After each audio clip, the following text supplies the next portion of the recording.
Hey my loves, இன்னைக்கு நம்ம பார்க்க போற படம் என்னன்னா 2025 வெளியான ஹாப்பி பர்த்டே லூசி அப்படின்ற ஒரு வித்தியாசமான கிரைம் த்ரில்லர் படத்தை பத்தி தாங்க பார்க்க போறோம். இந்த படத்தோட ஒன்லைனர் என்னன்னா, சேட்டன் அப்படின்ற ஒரு நபருக்கு வந்து ராத்திரியான தூக்கமே வரமாட்டேதுங்க. இதனாலேயே இவர் ரொம்ப டிப்ரெஷனுக்குள்ள போறாரு. இந்த டைம்ல இவரோட வீட்டுக்கு ஒரு கிஃப்ட் வந்து சேருதுங்க. அந்த கிஃப்ட் அனுப்பி வச்சது ஒரு பெண். அந்த பெண்ணுக்கு இந்த சேத்தனை ரொம்ப பிடிச்சிருக்கிறதாவும், ரெண்டு பேரும் மீட் பண்ணலாம், நான் சொல்ற இடத்துக்கு வா அப்படின்ற மாதிரி வரவழைக்குதுங்க. அந்த பொண்ணு சொன்ன இடத்துக்கு இந்த சேத்தன் போறாரு. போனதுக்கு அப்புறம் தான் தெரிய வருது, இவர் போனது சாதாரண இடம் கிடையாது, சாத்தனோட இடம் அப்படின்ட்டு. என்ன நடந்தது அப்படின்றத டீடைலா பார்க்கலாம். இந்த வீடியோவை ஸ்கிப் பண்ணாம பாருங்க. நீங்க பார்த்துட்டு இருக்கிறது சரண் என்டர்டைன்மெண்ட். நான் தான் சரண். வாங்க வீடியோக்குள்ள போலாம். படத்தோட ஸ்டார்டிங் சீன்ல ஒரு மர்ம நபரை நம்ம கிட்ட காட்டுறாங்க. ஊருக்கு ஒதுக்குப்புறமா இருக்கக்கூடிய ஒரு பங்களா வீட்டு முன்னாடி இரவு நேரத்துல போய் நிக்கிறாருங்க. இந்த மர்ம நபரை இந்த இடத்துக்கு அனுப்பி வச்சது வேற ஒரு நபருங்க. அந்த நபருக்கு போனை போட்டு, நீங்க சொன்ன இடம் ரொம்ப அற்புதமா இருக்குது, நம்மளோட பிளானுக்கு இந்த இடம் கரெக்டா இருக்கும்னு நினைக்கிறேன் அப்படிங்கும் போது, சீக்கிரமா வேலையை தொடங்கிடு, உனக்கு தேவையான எல்லா ஏற்பாடையும் நான் பண்ணி தரேன் அப்படின்னு போன்ல பேசுற நபர் சொல்றாரு. இந்த மர்ம நபரும் அந்த கேட்டுக்கிட்டே நின்னுக்கிட்டு இருக்காருங்க. அடுத்த நாள் காலையில புரோக்கர் வராரு. உங்களுக்கு இந்த பங்களா தான் பிடிச்சிருக்கா சார்? இந்த பங்களாவோட ஓனர் ரேட் ரொம்ப ஜாஸ்தியா சொல்லுவார் சார், நம்ம வேற ஏதாவது பங்களா பார்க்கலாம் அப்படின்னு சொல்ல, எனக்கு இந்த பங்களா தான் வேணும், உனக்கான புரோக்கர் கமிஷனே நான் 10 லட்சம் ரூபாய் தரேன், எனக்கு இந்த பங்களாவை முடிச்சு கொடு அப்படின்னு சொல்ல, முடிஞ்சிருச்சு அப்படின்னு நினைச்சுக்கோங்க சார், வாங்க உள்ள போலாம், போய் பார்க்கலாம் அப்படின்னு இந்த புரோக்கர் உள்ள கூட்டிட்டு போறாரு. அங்க கட் பண்ணா சேத்தன் அப்படின்ற ஒரு நபரை நம்ம கிட்ட காட்டுறாங்க. இப்போ இவரு ஒரு சைக்காட்ரிஸ்ட மீட் பண்றதுக்காக வந்திருக்காரு. சைக்காட்ரிஸ்ட் கிட்ட கூட்டிட்டு வந்தது நம்ம சேத்தனுடைய ஃப்ரெண்டுங்க. இந்த சைக்காட்ரிஸ்ட் சொல்றாரு, நீங்க வாயை திறந்து ஏதாவது பேசுங்க, அப்பதான் என்னால ஏதாவது பண்ண முடியும் அப்படின்ட்டு. சேத்தன் சொல்றாரு, நான் சொல்றதை நீங்க நம்புவீங்களா இல்லையான்னு கூட எனக்கு தெரியாது சார், நான் சொல்றதெல்லாம் கேட்டு என்ன பைத்தியக்காரன்னு கூட சொல்லுவீங்க அப்படின்னு சொல்ல, பரவாயில்ல சார், என்னன்னு சொல்லுங்க, நான் கேட்கிறேன் அப்படின்ற மாதிரி சொல்றாருங்க. ரீசெண்ட் டைம்ல இந்த சேத்தனுக்கு தூக்கமே வரது இல்லையா கைஸ். ஒரு 2 மணி வரைக்குமே பாத்தீங்கன்னா ஒரு சாலிடாவே முழிச்சுக்கிட்டே இருக்கிறாரு. 2:45 டைம்ல லைட்டா இவருக்கு தூக்கம் வர ஆரம்பிக்குது. கண் அசந்தாருன்னு வைங்களேன், பட்டுனி ஏதாவது ஒரு சத்தம் கேட்டு இவர் கண் முழிச்சிடுறாருங்க. சுத்தியும் புத்தியும் பார்த்தா அந்த இடத்துல யாருமே இருக்கிறது இல்ல. சரி தண்ணியை குடிச்சிட்டு தூங்கிடலாம்னு நினைச்சா அந்த டைம் பார்த்து தீஞ்ச வாடை அடிக்குங்க. குறிப்பா ஒரு பணத்தை எரிக்கக்கூடிய ஸ்மெல்லு அந்த ரூமை சுத்தி அடிக்க ஆரம்பிக்கும். என்னடா அது அப்படின்னு சொல்லிட்டு சரி புக்காத எடுத்து படிச்சு மைண்டை டைவர்ட் பண்ணலாம்னு இவர் படிக்க ஆரம்பிச்சாருன்னு வைங்களேன், பின்னாடி இருந்து யாரோ ஒருத்தங்க இவரை கவனிச்சுக்கிட்டு இருக்கிற மாதிரியே இவருக்கு ஃபீல் ஆகுங்க. பின்னாடி ஒருத்தங்க நின்னுட்டு இருக்கிற மாதிரியே இவருக்கு ஃபீல் ஆகுங்க.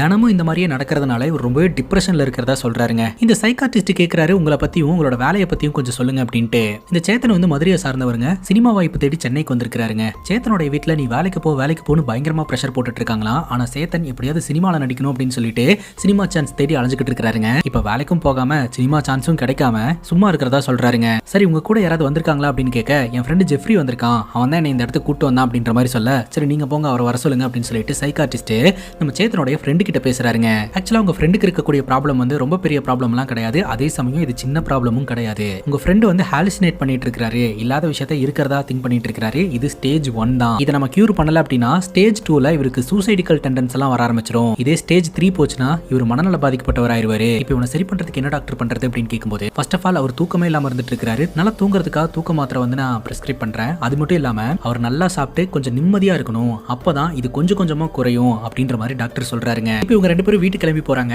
அப்ப பாத்தீங்கன்னா ஜெஃப்ரிக்கு ஒரு ஃபோன் கால் வருது. ஃப்ரெண்ட்ஸ் எல்லாம் டீ கடையில வெயிட் பண்ணிட்டு இருக்கிறதாகவும், நீங்க எப்போ வரீங்க அப்படின்ற மாதிரி கேட்க, தோ வரோம் அப்படின்ற மாதிரி சொல்லிட்டு இவங்க 2 பேரும் டீ கடைக்கு போறாங்க. அந்த டீ கடையில ஒரு நபர் கிட்ட போயிட்டு நம்ம சேத்தன் பேச ஆரம்பிக்கிறாரு. சினிமால சான்ஸ் வாங்கி தரேன்னு சொன்னீங்களா, எப்பனா வாங்கி தருவீங்க அப்படிங்கும்போது, உன்னோட டீடைல்ஸ் எல்லாம் என்கிட்ட இருக்குல்ல, நான் வாங்கி தரேன், நான் குடிச்ச டீக்கு காசு கொடுத்துரு அப்படின்ட்டு பையன்கிட்ட காசு வாங்கிக்கோங்க அப்படின்ட்டு அவர் அங்க இருந்து கிளம்பிடுறாருங்க. இந்த மாதிரி தான் எல்லாருமே பண்றாங்களே தவிர இவருக்கு யாருமே சான்ஸ் தர மாட்டேன்றாங்க. இப்ப சேத்தனோட ஃப்ரெண்ட்ஸ் எல்லாம் கேக்குறாங்க, யார் அது நீ பாட்டுக்கு போய் அவர்கிட்ட பேசிட்டு இருக்க அப்படின்னு கேட்கும்போது, ஆக்சுவலா ஒரு சினிமால காஸ்டிங் டைரக்டரா இருந்துட்டு இருக்காரு. ஒரு படம் அப்படின்னு எடுத்துக்கிட்டோம்னா இந்த கதாபாத்திரத்துக்கு இவங்க செட் ஆவாங்க அவங்க செட் ஆவாங்க அப்படின்னு சொல்லிட்டு ஆர்டிஸ்டுங்களை செலக்ட் பண்ணக்கூடிய இடத்துல இருந்துட்டு இருக்காரு. சோ இவர்கிட்ட பேசி வச்சோம்னா ஏதாவது வாய்ப்பு வாங்கி தருவார் இல்லையா, அதனால தாண்டா அப்படின்ற மாதிரி சொல்ல, நம்ம சேத்தனுடைய ஃப்ரெண்ட்ஸ் இருக்காங்க இல்லையா, அதாவது ஜெஃப்ரியை தவிர சேத்தனை பிடிச்சி பயங்கரமா திட்டுறாங்க. இன்னும் எவ்வளவு நாள் தான் சினிமான்னு சுத்திட்டு இருக்க போற, என்னோட சொந்த செலவு கூட கையில காசு இல்லாம எவ்வளவு நாள்ரா இப்படி இருப்ப அப்படின்ற மாதிரி திட்டுறாங்க. சேத்தனுக்கு ஒரு மாதிரி ரொம்ப கஷ்டமா இருக்குது. அப்ப ஜெஃப்ரி பாத்தீங்கன்னா விட்ரா ட்ரை பண்ணிட்டு இருக்கான்ல, கண்டிப்பா ஒரு நாள் வாய்ப்பு கிடைக்கும், இப்ப ஃபீல் பண்றதுக்கெல்லாம் அப்ப அவனுக்கு பலன் கிடைக்கும், எதுக்குடா அவனை தேவையில்லாம திட்டிட்டு இருக்கீங்க அப்படின்னு சொல்லி ஜெஃப்ரி பேசுறாருங்க. பார்த்தா ஃப்ரெண்ட்ஸ் கோச்சிட்டு போயிடுறானுங்க. அப்ப ஜெஃப்ரி சொல்றாரு, விட்ரா அவனுக்கு போட்டும், நீ ட்ரை பண்றதை மட்டும் நிப்பாட்டாத, ஒரு நாள் இல்லனா ஒரு நாள் நீ கண்டிப்பா பெரிய ஆள் ஆயிருவ, அப்ப அவனுக்கு வாயை பொத்திட்டு நிப்பானுங்க பாரு அப்படின்ற மாதிரி சொல்றாருங்க. அங்க கட் பண்ணா லூசி அப்படின்ற ஒரு பொண்ணையும் அந்த பொண்ணோட ஃப்ரெண்ட்ஸையும் நம்ம கிட்ட காட்டுறாங்க. இவங்க எல்லாம் ஒண்ணா ஒரு காஃபி ஷாப்ல மீட் பண்றாங்க. இதுல 3 ஆண்கள் 2 பெண்கள் இருக்காங்க. இதுல ஒருத்தங்க கப்புலாவும் இருக்காங்க. இதுல கவனிக்கப்பட வேண்டிய விஷயம் என்ன அப்படின்னு பாத்தீங்கன்னா, இவங்க 5 பேருக்குமே ஒரே டேட்ல பர்த்டேங்க. இவங்க எல்லாருமே இன்ஸ்டாகிராம்ல பேசி தான் பழக்கமா இப்ப ஃப்ரெண்ட்ஸா இருக்காங்க. அது வரைக்குமே பாத்தீங்கன்னா ஒருத்தர் யாருக்குமே தெரியாது. வருஷம் இவங்களோட பர்த்டேவை பீச்லயோ இல்ல கிளப்லயோ இல்ல பப்லயோ அங்கதான் செலிப்ரேட் பண்ணுவாங்க. ஆனா இந்த வருஷம் கொஞ்சம் டிஃபரெண்டா எனக்கு ஒரு பங்களா தெரியும், சோ அந்த பங்களாவை நம்ம கிளீன் பண்ணி அந்த பங்களால செலிப்ரேட் பண்ணலாம் அப்படின்னு லூசி சொல்றாங்க. இப்போ உனக்கு சொந்தமான பங்களாவை கிளீன் பண்றதுக்கு ஆள் தேவை, அதுக்காக எங்களை கூப்பிடுறியா அப்படின்னு ஃப்ரெண்ட்ஸ் கேக்குறாங்க.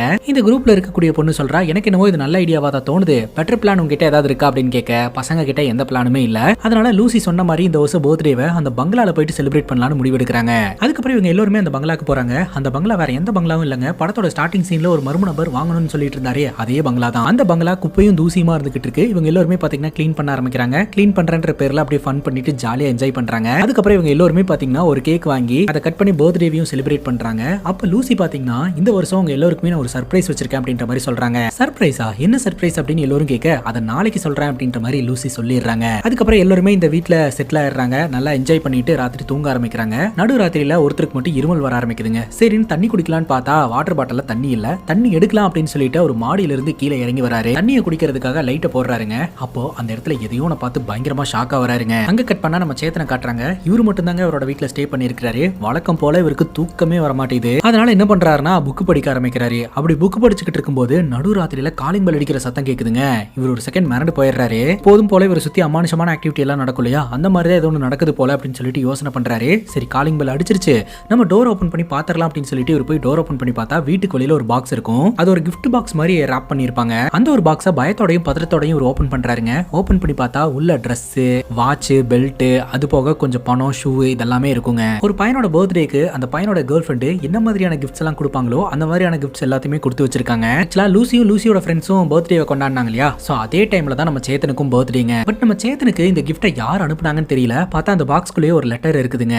அந்த லெட்டர் அனுப்புனது வேற யாரும் இல்லைங்க, நம்ம லூசி தான். ஆக்சுவலா நாளைக்கு தான் நம்ம சேத்தனுக்கு பர்த்டே. எல்லோருக்குமே நாளைக்கு தான் பர்த்டே. இன்னைக்கு கேக் எல்லாம் கட் பண்ணி செலிப்ரேட் பண்ணாங்க இல்லையா, அதெல்லாம் அட்வான்ஸ் பர்த்டேக்காக. அந்த லெட்டர்ல என்ன போட்டிருக்கோம் அப்படின்னா, ஹாப்பி அட்வான்ஸ் பர்த்டே.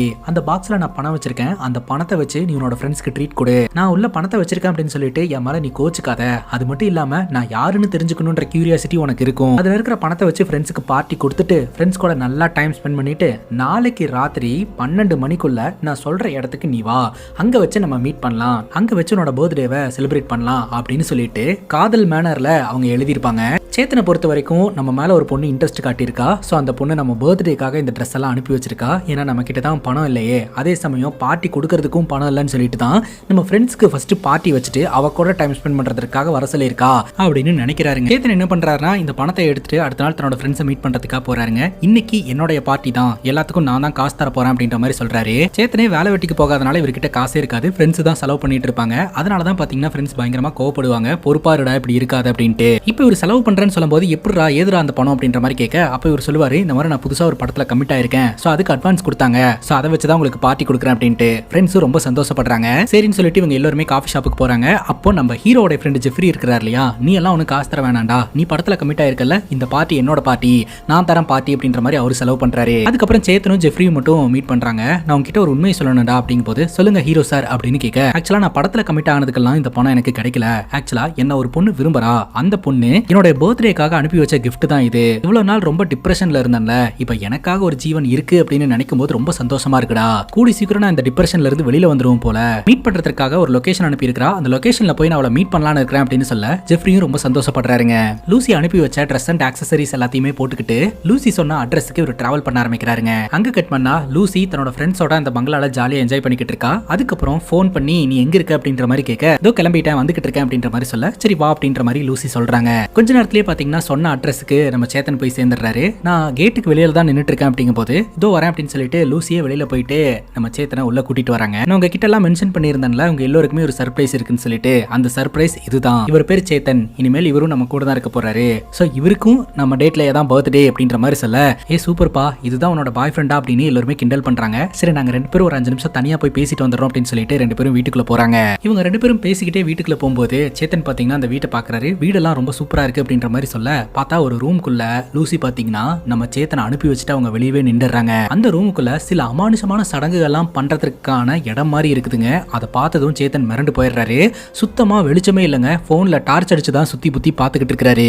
அந்த ரூமுக்குள்ள சேத்தனை வச்சு இந்த லூசி லாக் பண்ணிடுறாங்க. ஒரு பாக்ஸ் இருக்குதுங்க, அந்த பாக்ஸை இவர் ஓபன் பண்ணி பாக்குறாரு. கொஞ்ச நேரத்துக்கு முன்னாடி லூசியோட ஃப்ரெண்ட்ஸ்னு எல்லாரையும் பார்த்தோம் இல்லையா, அவங்களோட போட்டோஸ் எல்லாம் அந்த பாக்ஸ்குள்ள இருக்குதுங்க. இவர் ஒரு போட்டோவா கையில எடுக்கிறாரு. அப்போ ஆக்ரோஷமான சூழ்நிலையில கையில மெழுகுவர்த்தி வச்சுக்கிட்டு பார்த்துட்டு நம்ம சேத்தனுக்கு பின்னாடி அவங்க நின்னுட்டு இருக்கிற மாதிரி தெரியுதுங்க. எல்லோருமே செத்து போய் அங்க ஆன்மாவா நின்னுட்டு இருக்கிற மாதிரி தெரியுதுங்க. உடனடியா அடிச்சு பிடிச்சு அந்த இடத்த விட்டு கிளம்பிடலாம்னு சொல்லிட்டு வெளியில ஓடி வராரு. கதவு லாக்ல இருக்குது. திடீர்னு அந்த வீட்டுக்குள்ள அழுவுற சத்தம் கேட்க ஆரம்பிக்குதுங்க. சுத்தமா வெளிச்சமே இல்ல. டார்ச் லைட்டை வச்சுக்கிட்டு அந்த அழுவுற சத்தம் எங்க கேக்குது அப்படின்னு சொல்லிட்டு மாடியை நோக்கி நகர ஆரம்பிக்கிறாரு. பார்த்தா பால்கனி கிட்ட லூசி நின்று அழுதுகிட்டு இருக்காங்க. லூசி என்னாச்சு அப்படின்ற மாதிரி கேட்க அப்பா அவங்களோட டிஷர்ட்டை காட்டுறாங்க பாருங்க. அவங்களோட வயித்து கிழிக்கப்பட்ட நிலைமையில இருக்கு. அதை பார்த்து குப்புன்னு இவர் வாந்தி எடுத்துறாருங்க. அப்படி இவர் வாமிட் எடுக்கும்போது அவரோட வாய்க்குள்ள இருந்து பின்னெல்லாம் வெளியில வர மாதிரி நம்ம கிட்ட காட்டுறாங்க. அதே சமயம் ஒரு 3 ஆண்களை பார்த்தலையா, அவங்களும் பாத்தீங்கன்னா ஒவ்வொருத்தங்களா ரொம்ப கொடூரமான முறையில அட்டாக் பண்ணப்பட்ட நிலையில அந்த வீட்டுக்குள்ள இருக்காங்க. டேய் என்னடா நடக்குதுங்க, நீங்களாம் யாரா, என்ன நடக்குது அப்படின்னு சொல்லி கேட்கிறாரு. சோ இவருக்கு எந்த ஒரு பதிலுமே கிடைக்கலங்க. வசமா இந்த வீட்டுக்குள்ள லாக் ஆயிட்டாருங்க. திடீர்னு இவரை சுத்தி அந்த 5 பேருமே பாத்தீங்கன்னா மெழுகுவர்த்தி ஏத்திக்கிட்டு நின்னுகிட்டு இருக்காங்க. அதுக்கப்புறம் இவங்க எல்லாம் மறைஞ்சு போயிடுறாங்க. இங்க என்ன நடக்குதுன்னே தெரியாம நம்ம சேத்தன் பாத்தீங்கன்னா அந்த வீட்டுக்குள்ள சுத்தி வந்துகிட்டு இருக்காருங்க. ஒரு கட்டத்துக்கு மேலதான் தெரிய வருது இந்த வீட்டுல சாத்தான் வழிபாடு நடக்குது அப்படின்னு சொல்லிட்டு. இப்ப இந்த லூசியும் லூசியோட ஃப்ரெண்ட்ஸும் இருக்காங்க இல்லையா, கருப்பு கலர் ட்ரெஸ் போட்டுக்கிட்டு ஒரு மாதிரி வித்தியாசமான ஆக்ரோஷமான உருவத்துல ஒரு சக்கரத்துல மண்டிட்டு உட்கார்ந்துகிட்டு இருக்காங்க. அந்த இடத்துக்கு நம்ம சேத்தனையும் கூட்டிட்டு போய் உட்கார வைக்கிறாங்க. படத்தோட ஸ்டார்டிங் சீன்ல ஒரு மர்ம நபரை பார்த்தோம் இல்லையா, அந்த மர்ம நபர் அந்த இடத்துக்கு சாத்தான் வழிபாடு பண்றதுக்கான மந்திரத்தை எல்லாம் உச்சரிச்சுட்டு அந்த இடத்துக்கு வராருங்க. அங்க கட் பண்ணா இவங்க எல்லாம் எப்படி ஒண்ணு சேர்ந்தாங்க, இங்க என்ன நடக்குது அப்படின்றதுக்கான விளக்கத்தை நம்ம கிட்ட சொல்ல ஆரம்பிக்கிறாங்க. படத்தோட ஸ்டார்டிங் சீன்ல பார்த்தா அந்த மர்ம நபரும் இந்த லூசியும் பாத்தீங்கன்னா ஃபர்ஸ்ட் ரிலேஷன்ஷிப்ல இருக்காங்க. இந்த லூசி பாத்தீங்கன்னா ஒரு பர்டிகுலர் பர்த்டேவை சார்ந்தவ. சோ அப்படி டார்கெட் பண்ணி தான் இந்த லூசியை இந்த மர்ம நபர் ரிலேஷன்ஷிப்புக்குள்ள கொண்டு வந்திருக்காரு. இந்த லூசி கிட்ட இவர் சொல்றாரு, நம்ம வித்தியாசமான முறையில பர்த்டேவை நம்ம கொண்டாடலாம். உன்னோட பர்த்டே டேட் இருக்கு இல்லையா, சோ அதே டேட்ல இருக்கக்கூடிய பல பேர்த்த நான் உன்னோட ஃப்ரெண்ட் ஆக்கலான்னு இருக்கிறேன். உன்னோட சோஷியல் மீடியா அக்கௌண்ட்டை வச்சு அவங்களை எல்லாம் கண்டுபிடிச்சு அவங்க கூட சாட் பண்ணி நான் ஃப்ரெண்ட் ஆக்க போறேன். நான் வேலை விஷயமா வெளியூர் போயிட்டு வர வரைக்கும் நீ அவங்க கூட ஃப்ரெண்ட்ஷிப் பாண்டிங்கோட இரு. நம்ம வந்ததுக்கு அப்புறம் அந்த டேட்ல ஒன்னா பர்த்டே செலிப்ரேட்லாம் பண்ணி என்ஜாய் பண்ணலாம் அப்படின்ற மாதிரி ஒரு சொல்லி இருந்திருக்காரு. சரின்னு கேட்டு லூசியும் பாத்தீங்கன்னா சேம் பர்த்டே டேட்ல இருக்கக்கூடிய அந்த 4 பேர்த்துக்கிட்டயுமே சாட் பண்ண ஆரம்பிக்கிறாங்க. அதுக்கப்புறம் எல்லாருமே மீட் பண்ணலாம் அப்படின்னு சொல்லிட்டு ஒரு இடத்துல மீட் பண்றாங்க. ஃப்ரெண்ட்ஷிப் மேக் பண்ணி இவங்க எல்லாருமே பெஸ்ட் ஃப்ரெண்ட்ஸா மாறுறாங்க. அதாவது இவங்க 4 பேருமே பாத்தீங்கன்னா ஒரு ப்ரொஃபஷன்ல இருக்கக்கூடிய ஆட்கள். அந்த 4 பேருமே வந்து ஒரு ப்ரொஃபஷன்லி ஏதோ ஒரு காரணத்தினால டிப்ரெஷன்ல இருக்கக்கூடிய ஆட்களுங்க. சோ அந்த டைம்ல இந்த லூசியோட ஃப்ரெண்ட்ஷிப் இவங்களுக்கு கிடைக்கும் போது இவங்களும் பாத்தீங்கன்னா இது ஒரு ரெஃப்ரெஷ்மெண்டா பாக்குறாங்க. நல்லா டைம் ஸ்பெண்ட் பண்ண ஆரம்பிக்கிறாங்க. அப்படியே நாட்கள் நகர ஆரம்பிக்குது. அந்த 5 பேர்த்துல ஒரு பொண்ணுக்கு ஒரு பையனை ரொம்ப பிடிச்சு போயிருது. சோ 2 பேரும் ப்ரொபோஸ் பண்ணி லவ்வும் பண்ண ஆரம்பிக்கிறாங்க. கப்பலா மாறிடுறாங்க. அங்க கட் பண்ணா இந்த மர்ம நபரை நம்ம கிட்ட காட்டுறாங்க. ஆக்சுவலா இந்த மர்ம நபர் பாத்தீங்கன்னா ஏதோ ஒரு பிளான் பண்ணிக்கிட்டு இருக்காருங்க. அது என்ன பிளான் அப்படின்னு பாத்தீங்கன்னா ஒரே பர்த்டேவை சார்ந்த ஒரு 6 பேர்த்த பாத்தீங்கன்னா ஒரு இடத்துல ஒண்ணு கூடி ஒரு பர்டிகுலர் டைம்ல ரிச்சுவல்ஸ் எல்லாம் பண்ணி அவங்களை எல்லாம் கொல்றதன் மூலமா கடவுளை அடைய முடியும் அப்படின்னு சொல்லிட்டு இது வரைக்கும் கொஞ்சம் கொஞ்சமா சேர்த்தி ஒரு 5 பேர்த்த ரெடி பண்ணிட்டாருங்க. அதே பர்த்டேவை சார்ந்த 6வதா ஒரு பொண்ணை பாத்தீங்கன்னா வெளியூர்ல காதலிக்கிறேன் அப்படின்ற மாதிரி சொல்லி அந்த பொண்ணு கூட ரிலேஷன்ஷிப்ல இருந்துகிட்டு இருக்காருங்க. கரெக்டான டைம் வரும்போது இந்த பொண்ணு அந்த இடத்துக்கு கூட்டு வந்து சம்பவத்தை பண்ணிடலான்னு ஹெட் கிட்ட சொல்லிக்கிட்டு இருக்காருங்க. ஏன்னா பொண்ணு அப்படின்றதுனால நல்லா நம்பிக்கை வர அளவுக்கு ரொம்ப க்ளோஸா பழகணும் அப்படின்னு சொல்லிட்டு இருக்காரு. பட் இது எல்லாத்தையுமே பாத்ரூம்குள்ள நின்றுட்டு இருக்கக்கூடிய அந்த பொண்ணு கேட்டறா. சோ நம்மள காதலிக்கிறேன்னு சொல்லி ஏமாத்திக்கிட்டு இருக்கான், இவன் ஏதோ ஒரு நோக்கத்தோட தான் நம்ம கிட்ட பழகிட்டு இருக்கான்னு சொல்லிட்டு அந்த நபர் கிட்ட நான் பார்லருக்கு போயிட்டு வரேன் அப்படின்னு சொல்லிட்டு சைஸா அந்த இடத்துல இருந்து எஸ்கேப் ஆயிரலாம்னு நினைக்கிறா. ஆனா அந்த பொண்ணு பாத்ரூம்குள்ள இருந்து கேட்டுட்டு இருந்தா அப்படின்ற விஷயத்த இந்த மர்ம நபர் தெரிஞ்சுக்கிறாருங்க. நீ எங்களோட பிளான் எல்லாத்தையுமே தெரிஞ்சுக்கிட்ட, இதுக்கு மேல உன்னை வெளியிலயும் விட முடியாது உயிரோடையும் விட முடியாது அப்படின்னு சொல்லிட்டு அங்க வச்சே ஒரு கொலை பண்ணிடுறாருங்க. இந்த வருஷம் பண்ணலாம் அடுத்த வருஷம் பண்ணலாம் அப்படின்னு சொல்லிட்டு கிட்டத்தட்ட 3 வருஷம் ஆயிடுச்சுங்க. இன்னும் இவரால அந்த ஹியூமன் சாக்ரிஃபைஸ பண்ண முடியல. அந்த ஹெட் எப்பதான் பண்ணுவேன் அப்படின்னு கேட்கும்போது இந்த வருஷம் பக்காவான பிளானோட நான் ஒருத்தனை டார்கெட் பண்ணி வச்சிருக்கேன். அவன் வேற யாரும் இல்ல, இந்த சேத்தன் தான். சோ அவனை லூசி மூலமாவே வந்து வர வச்சு இந்த வருஷம் நம்மளுடைய பிளானை எக்ஸிக்யூட் பண்ணிடலாம் அப்படின்ற மாதிரி அவன் சொல்றான். அந்த டைம்ல தான் லூசி கால் பண்ணி நீ இந்த வருஷம் வருவ அடுத்த வருஷம் வருவேன்னு சொல்லிக்கிட்டே இருக்க, எப்பதான் வருவ அப்படின்ற மாதிரி கேட்க இந்த வருஷம் பர்த்டேக்கு நான் கண்டிப்பா வருவேன். அதுக்கு முன்னாடி நான் உனக்கு ஒரு வேலை கொடுக்குறேன், அந்த வேலையை மட்டும் செய். சேத்தன் அப்படின்ற ஒருத்தனுக்கு அதே டேட்ல தான் பர்த்டே, அவனையும் நம்ம குரூப்ல சேர்த்துக்கலாம். சோ அவனுக்கு ஷூஸ் ட்ரெஸ் இது எல்லாத்தையுமே கிஃப்டா அனுப்பி வச்சு அவனை நம்ம இடத்துக்கு வர வச்சிரு அப்படின்ற மாதிரி சொல்ல லூசியும் சரின்னு கேட்டுக்கிறா. அங்க கட் பண்ணா அன்னைக்கு ராத்திரி இவங்க குரூப்ல ஒரு நபருக்கு தண்ணி தாக அடிச்சது அப்படின்னு சொல்லிட்டு மாடியில இருந்து தண்ணி எடுக்கிறதுக்காக கீழே வந்து அங்க இதையோன பார்த்து ஷாக் ஆனார் இல்லையா, அது என்ன அப்படின்றத டீடைலா காட்டுறாங்க. கீழே இருக்கக்கூடிய ஒரு ரூமுக்கு கீழே ஒரு வித்தியாசமான வெளிச்சம் தெரிஞ்சிருக்குதுங்க. அது என்னன்னு சொல்லிட்டு இவர் போய் பார்த்தா உள்ள கொல்லப்பட்ட நிலையில லூசி இருந்திருக்கா. அதை பார்த்து இவர் மிரண்டு போய் மத்த ஃப்ரெண்ட்ஸ் எல்லாம் எழுப்ப எல்லோருமே பாத்தீங்கன்னா அடிச்சு புடிச்சு கீழே வந்திருக்காங்க. பார்த்தாங்க மந்திரம் எல்லாம் போட்டு ஏதோ ஒரு ரிச்சுவல் நடந்துட்டு இருக்கு அப்படின்றது தெரிய வந்திருக்கு. அப்பவே இந்த மர்ம நபர் பாத்தீங்கன்னா இவங்க எல்லாருமே அந்த வீட்டுக்குள்ள லாக் பண்ணி லூசியோட சேர்த்து இவங்க 4 பேர்த்தையுமே கொலை பண்றதுக்கான ஏற்பாடு பண்ணிட்டாருங்க. ஆனா அண்ணா எங்களை விட்டுருங்கண்ணா அப்படின்னு சொல்லிட்டு இவங்க 4 பேருமே பயங்கரமா கெஞ்சி இருந்திருக்காங்க. நான் சொல்றதை செய் அப்படின்னு சொல்லிட்டு அந்த மந்திர புத்தகத்துல இருக்கக்கூடிய மந்திரத்தை உச்சரிக்க சொல்லி இருந்திருக்காரு. இவங்களும் பயந்து போய் அந்த மந்திரத்தை உச்சரிச்சிருந்திருக்காங்க. அதுக்கப்புறம் இவங்க 5 பேர்த்தையுமே பாத்தீங்கன்னா அந்த மர்ம நபர் கொன்னுட்டாருங்க. அந்த டைம்ல தான் நம்ம சேத்தனும் இந்த இடத்துக்கு வந்திருப்பாரு. சோ சேத்தனும் வசமா மாட்டிக்கிட்டாரு. இப்போ அந்த 5 பேர்த்தோட சேத்தனுடைய ஆன்மாவை இந்த மர்ம நபர் கண்ட்ரோல் பண்ணி அந்த இடத்துல உட்கார வச்சிருக்காருங்க. அதே சமயம் நம்ம சேத்தனையும் கண்ட்ரோல் பண்ணி சேத்தனோட கையாலேயே சேத்தனை சாவடிக்கிறாருங்க. இப்ப இந்த 6 பேருமே பாத்தீங்கன்னா இறந்து போறாங்க. இந்த மர்ம நபர் பாத்தீங்கன்னா சுத்தி ரிச்சுவல் எல்லாம் பண்ணிட்டு அதுக்கப்புறம் அந்த ஹெட்டுக்கு போன் பண்ணி விஷயத்த சொல்றாருங்க. நீங்க எனக்கு கொடுத்த இன்ஸ்ட்ரக்ஷன்ஸ் படி ஒரு 6 பேர்த்த டார்கெட் பண்ணி இந்த ஒரு இடத்துக்கு கூட்டு வந்து 6 பேர்த்தையுமே பலி கொடுத்தாச்சு. இவங்க சாத்தான் வழிபாடு நடத்துறதுக்காக ஒரு சாத்தான் கோயில் ஒன்று உருவாக்கலான்னு முடிவெடுத்திருந்திருக்காங்க. ஸோ அதுக்காக தான் இவங்க 6 பேர்த்தையுமே பலியிட்டு இருக்காங்க. இனிமேல் கூட்டமா எல்லாருமே உங்களை தேடி வருவாங்க வழிபடுறதுக்காக அப்படின்னு இந்த 6 ஆன்மாக்கள் கிட்ட சொல்ல இந்த 6 ஆன்மாக்களும் பயங்கர டென்ஷன் ஆயிருதுங்க. இந்த மர்ம நபர் இருக்கிறார் இல்லையா, இவரு எப்படி இதுக்குள்ள வந்தாரு அப்படின்றத நம்ம கிட்ட காட்ட ஆரம்பிக்கிறாங்க. இந்த மர்ம நபருடைய அம்மாக்கு திடீர்னு உடம்பு சரியில்லாம ஆகுதுங்க. ஹாஸ்பிட்டல்ல கொண்டு போய் அட்மிட் பண்றாங்க. ஹாஸ்பிட்டல்ல பாத்தீங்கன்னா உங்க அம்மாவோட உயிரை காப்பாற்றணும்னா 5 லட்சம் ரூபாய் பணம் செலவாகும் அப்படின்னு டாக்டர் சொல்லிடுறாங்க. அந்த டைம்ல இந்த மர்ம நபர் பாத்தீங்கன்னா ரொம்பவே கஷ்டப்படுற ஒரு சூழ்நிலையில தான் இருந்திருக்காரு. ஸோ இந்த டைம்ல 5 லட்சம் ரூபாய்க்கு என்ன பண்றதுன்னு தெரியாம மனம் முடிஞ்சு போய் உட்கார்ந்து அழுதுகிட்டு இருப்பாரு. அப்பதான் ஆறுதலா ஒரு நபர் வந்து பேசுவாருங்க. உன்னோட அம்மாக்கு உடம்பு சரியில்லை அவ்வளவுதானே, உன்னோட அம்மாவை காப்பாத்தணும்னா 5 லட்சம் ரூபாய் பணம் செலவாகும், இந்த பணத்தை வச்சுக்கோ, முதல்ல போய் உன்னோட அம்மாவை காப்பாத்து அப்படின்ற மாதிரி சொல்லி அனுப்பி வைக்கிறாரு. எப்படி இந்த பணத்தை திருப்பி கொடுக்க போறோம் என்ன ஏதுன்னு இவருக்கு தெரியல. இப்போதைக்கு அவங்க அம்மாவோட உசுரை காப்பாத்தினா போதும் அப்படின்னு சொல்லிட்டு அந்த பணத்தை எடுத்துட்டு ஹாஸ்பிட்டலுக்கு போறாருங்க. போனதுக்கு அப்புறம் தான் தெரிய வருது அவரோட அம்மா இறந்து போயிட்டாங்க அப்படின்னு சொல்லிட்டு. பணம் இருந்தும் அம்மாவை காப்பாற்ற முடியாம போயிடுச்சு அப்படின்னு சொல்லிட்டு இவர் ரொம்பவே மனம் முடிஞ்சு போயிடுறாரு. குறிப்பா கடவுளை ரொம்ப நம்பினாரு. பட் கடவுள் வந்து எனக்கு ஏமாற்றத்தை கொடுத்துட்டாரு அப்படின்னு சொல்லிட்டு கடவுள் மேல இவருக்கு ஒரு வெறுப்பு ஏற்படுதுங்க. ஆக்சுவலா அந்த வெறுப்பை அந்த பணம் கொடுத்த நபர் ஏற்படுத்துறாரு. எனக்கு இந்த பணம் வேணாம் சார், என்னோட அம்மா உசிரியை காப்பாற்ற முடியல அப்படின்னு சொல்லிட்டு அந்த பணத்தை ரிட்டர்ன் பண்றாரு. ஆனா அந்த நபர் பாத்தீங்கன்னா அந்த பணத்தை வாங்க மாட்டேன்றாருங்க. இந்த பணத்தை நீ வச்சுக்கோ, இந்த பணத்தை நீ திருப்பி தரணும்ன்ற அவசியம் எல்லாம் இல்ல, மாறா நான் உனக்கு ஒரு வேலை கொடுக்குறேன், அதை நீ செய் அப்படின்ற மாதிரி சொல்றாரு. என்ன வேலை சார் அப்படின்ற மாதிரி கேட்க ஒரு புக் எடுத்து கையில கொடுக்குறாருங்க. அந்த புக் பாத்தீங்கன்னா கம்ப்ளீட்டா கடவுள் நம்பிக்கைக்கு எதிரானது, சாத்தான் வழிபாடு சம்பந்தப்பட்டது. 6 பேர்த்த கூட்டிட்டு வந்து நரபலி கொடுக்கறதுக்கான பிளானுங்க. இதை பார்த்து இவர் பயங்கரமா ஷாக் ஆகுறாரு. இதை பண்றதுக்கான இடத்தையும் தேர்ந்தெடுத்தாச்சு. அந்த இடத்தை விலைக்கு வாங்கி நம்மளோட பிளானை எக்ஸிக்யூட் பண்ணா போதும், இது எல்லாத்தையுமே நீ தான் பண்ண போற, இதெல்லாம் பண்றதன் மூலமா நம்ம கடவுளை அடைவோம் அப்படின்ற மாதிரி, அதாவது நம்மளே கடவுளாவோம் அப்படின்ற மாதிரி சொல்லி இருந்திருக்காங்க. இந்த டிப்ரெஷன்ல இருந்த இந்த மர்ம நபரும் பாத்தீங்கன்னா இதை பண்ணலான்னு முடிவெடுத்து இதை பண்ண ஆரம்பிச்சிருக்காருங்க. அப்படிதான் பாத்தீங்கன்னா ஒரே பர்த்டேவை சார்ந்த ஒருத்தங்களையா கஷ்டப்பட்டு சோசியல் மீடியால கண்டுபிடிச்சு ஒன்னு சேர்த்தி இந்த இடத்துக்கு வரவழைச்சு போட்டு தள்ளி இருந்திருக்காரு. இப்போ இந்த ஆன்மாங்கெல்லாம் பயங்கர டென்ஷன் ஆயிருது. அட பாவி, உனக்கு ஒரு விஷயம் தெரியுமா, அவன் நல்லா நம்ப வச்சு ஏமாத்திட்டான் அப்படின்னு சொல்லிட்டு அப்பதான் இந்த ஆன்மாக்கள் மூலமா அவனுக்கு ஒரு உண்மை தெரிய வருது. இந்த மர்ம நபர் இருக்கிறாரு ஒரு டார்கெட்டட் விக்டம். அந்த மர்ம நபரோட அம்மாக்கு உடம்பு சரியில்லாம ஆகுது. ஹாஸ்பிட்டல்ல கொண்டு போய் அட்மிட் செய்யப்படும் போது அந்த டாக்டர் என்ன சொல்றாங்கன்னா 5 லட்சம் ரூபாய் பணம் தேவைப்படுது, அது இருந்தா மட்டும்தான் அம்மாவை குணப்படுத்த முடியும் அப்படின்னு சொல்லிட்டாங்க. பணம் இல்லாம இவன் ரொம்ப கஷ்டப்படுவான். அந்த டைம்ல இவர் போயிட்டு ஹெல்ப் பண்ற மாதிரி ஹெல்ப் பண்ணி நம்ம வழியில வர வச்சிடலாம் அப்படின்றது தான் இவங்களோட பிளானா இருந்திருக்கு. இந்த மர்ம நபர் பணத்தை வாங்கிட்டாரு. ஆனாலும் அந்த நபருக்கு வந்து இவங்க அம்மா குணமாயிட்டாங்கன்னா கண்டிப்பா இவன் நமக்கு எதிராக திரும்பறதுக்கு வாய்ப்பு இருக்கு அப்படின்னு சொல்லிட்டு இவன் உள்ள போகும்போதே அந்த டாக்டருக்கு போனை போட்டு அவங்க அம்மாவை கொன்றுங்க, பணம் இருந்தாலும் அவங்க அம்மா காப்பாற்ற முடியாது அப்படின்னு சொல்லிட்டு அவனுடைய மனசை உடைச்சிருங்க. சோ அதன் மூலமா இவனை நான் நம்ம வழிக்கு வர வச்சிடறேன் அப்படின்னு சொல்லிட்டு இந்த மர்ம நபரை ஏமாத்தி தான் இதுக்குள்ள கொண்டு வந்திருக்காங்க அப்படின்றத இந்த ஆன்மா வெளிப்படுத்துதுங்க. இந்த உண்மையை தெரிஞ்சுக்கிட்ட இவர் பயங்கரமா ஷாக்கா வர்றாரு. நம்ம வச்சு நம்மளை ஏமாத்திட்டாங்க அப்படின்ட்டு.